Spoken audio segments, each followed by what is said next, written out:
کل رات کو بھی دیکھا، اگرچہ کچھ کنفیوژن ہو گیا تھا، پہلے لوگوں کو یہ خبر ملی کہ بہت زیادہ کمی آ رہی ہے، جو ایک کنفیوژن کی وجہ سے پیدا ہوئی، مگر ایک مہینے میں ہماری جو میکرو اکنامک فیکٹرز ہیں اس کی وجہ سے، ہمارے ڈالر اور روپے میں ٹھہراؤ کی وجہ سے، بین الاقوامی منڈی میں تیل کی قیمتوں کی وجہ سے تقریباً 25-26 روپے کا 25 روپے کا ریلیف غالباً ہم پٹرول میں دے چکے ہیں، اور 20 روپے سے زیادہ کا ریلیف جو ہے وہ ڈیزل میں دے چکے ہیں۔ اور کل رات کو بھی دیکھا، اگرچہ کچھ کنفیوژن ہو گیا تھا، پہلے لوگوں کو یہ خبر ملی کہ بہت زیادہ کمی آ رہی ہے، جو ایک کنفیوژن کی وجہ سے پیدا ہوئی، مگر کل رات کو بھی اس میں آپ نے دیکھا کہ اضافی طور پہ تقریباً 3.25 روپے اور 4.25 روپے کے ریلیف جو ہیں وہ عوام تک پہنچائے گئے ہیں۔ تو یہ ہماری کمٹمنٹ ہے جی، یہ کمٹمنٹ میں آپ کے سامنے لانا چاہتا تھا۔ یہ آپ کسی بھی زاویے سے دیکھیں تو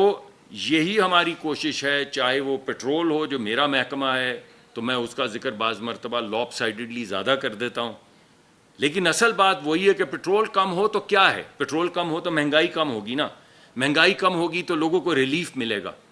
اور امیر آدمی کو تو چلیں اللہ اس کو اور سہولت دے، اس کا گزارا ہو جاتا ہے، لیکن غریب آدمی کے لیے یہ سہولت بہت زیادہ ضروری ہے۔ تو میں آج آپ کے سامنے یہی بات کرنے کے لیے حاضر ہوا تھا۔ نمبر 1، وہ کیا اہداف ہیں، 2 یا 3 اہداف، 50 نہیں، جس کے ارد گرد پوری معیشت ہمارے ملک کی گھوم رہی ہے، جو وزیر اعظم کا اصل مقصد ہے۔ وزیر اعظم کی زندگی کا اصل مقصد ہے غریب آدمی کے لیے سہولت پیدا کرنا، غریب آدمی کے لیے روزگار پیدا کرنا، غریب آدمی کے اوپر مہنگائی کا بوجھ کم کرنا۔ ہماری ویسے تو میں آپ کو پروجیکٹ کر رہا ہوں تقریباً 2.5% کے قریب ترقی کی شرح آئے گی، لیکن 6.5% ہے ترقی کی شرح ہمارے دیہی علاقوں میں، ہماری زراعت میں۔ ہماری آدھی ملک کی معیشت اور آدھے سے زیادہ لوگ جو ہیں وہ دیہی علاقوں میں رہتے ہیں، گاؤں میں رہتے ہیں، تو ان کی ترقی کی شرح جو ہے وہ تقریباً 6.5% ہے۔ اس کو اگر آپ دیکھیں کہ وہ کیسے ترقی کی شرح آئی، تو آپ یہ دیکھیں کہ ٹریکٹر جو ہے، ٹریکٹر کی غالباً خرید میں 50% اضافہ ہوا ہے پچھلے 1 سال میں، کھاد کی پیداوار کے اندر تقریباً 17% اضافہ ہوا ہے۔ تو یہ وہ تمام اضافتیں ہیں جو زراعت کے اندر جو کریڈٹ نہیں دیا جاتا تھا، وہ کریڈٹ بے انتہا بڑھا ہے پچھلے 1 سال میں، یعنی کسان کو پیسے بھی مل رہے ہیں، کسان کو ٹریکٹر مل رہا ہے۔ ٹریکٹر کیوں مل رہا ہے؟ کیونکہ پیسے مل رہے ہیں۔ ہر کسان تو جا کے کیش پہ ٹریکٹر نہیں خرید سکتا، لیکن اگر بینکوں سے سہولت ملے گی، جو میں نے آپ کو بتایا ہے کہ پرائیویٹ سیکٹر کا کریڈٹ جو ہے زراعت میں بڑھا ہے، تو لوگوں نے ٹریکٹر خریدے ہیں، اور اس سے وہ کھاد جو ہے وہ زیادہ بنی ہے، 17% غالباً کھاد زیادہ بنی ہے، تو ملک میں زراعت زیادہ ہوئی ہے، ملک کی پیداوار زیادہ بڑھی ہے، اور اس کی وجہ سے دیہی علاقوں میں جو 50% سے زیادہ ہمارے ملک کے لوگ ہیں، اور غریب ترین لوگ ہیں، جو اس دھوپ میں ہم اس کمرے میں بیٹھے ہیں اور پسینہ آ رہا ہے، وہ اس وقت ہل چلا رہے ہیں باہر اور فصلیں کاٹ رہے ہیں، ان لوگوں کی معیشت میں، ان لوگوں کی معاشی ترقی جو ہے وہ بڑھی ہے 6.5%۔ اور اس ترقی کے پیچھے جو کھاد ہے، اس کے پیچھے جو بیج ہے، اس کے پیچھے جو ٹریکٹر ہے، جو دیگر آلات ہیں،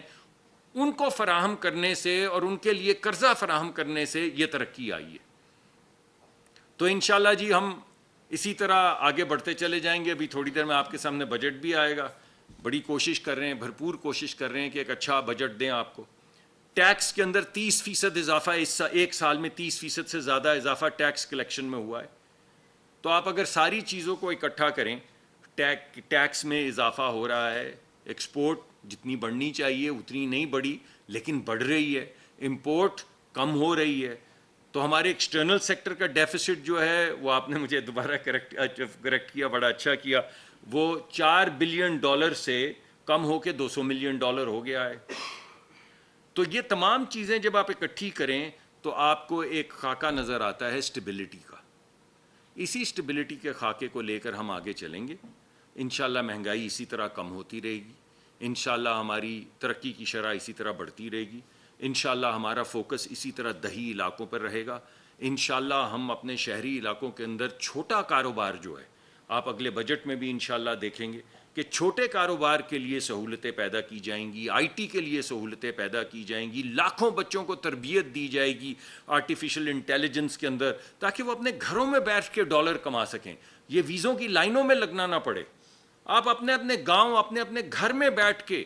وہ کام کریں جو پوری دنیا کے اندر, نیو یارک کے اندر, شکاگو کے اندر, لنڈن کے اندر بیٹھ کے بچے کر رہے ہیں آئی ٹی کا کام اور آرٹیفیشل انٹیلیجنس اور مشین لرننگ کا کام, تو آپ یہاں پہ بیٹھ کے کریں. تو انشاءاللہ اس منزل کی طرف بڑھ رہے ہیں ہم. تو اسی لیے میں آج چھٹی والے دن آپ کے سامنے حاضر ہوا تھا کہ میں آپ کے سامنے یہ تمام چیزیں پیش کروں کہ ہم نے کیسے پٹرول کی قیمت کم کرنے کی بھرپور کوشش کی ہے, ہم نے کیسے زراعت کو بڑھانے کی کوشش کی ہے, ہم نے کیسے مہنگائی نیچے لانے کی کوشش کی ہے.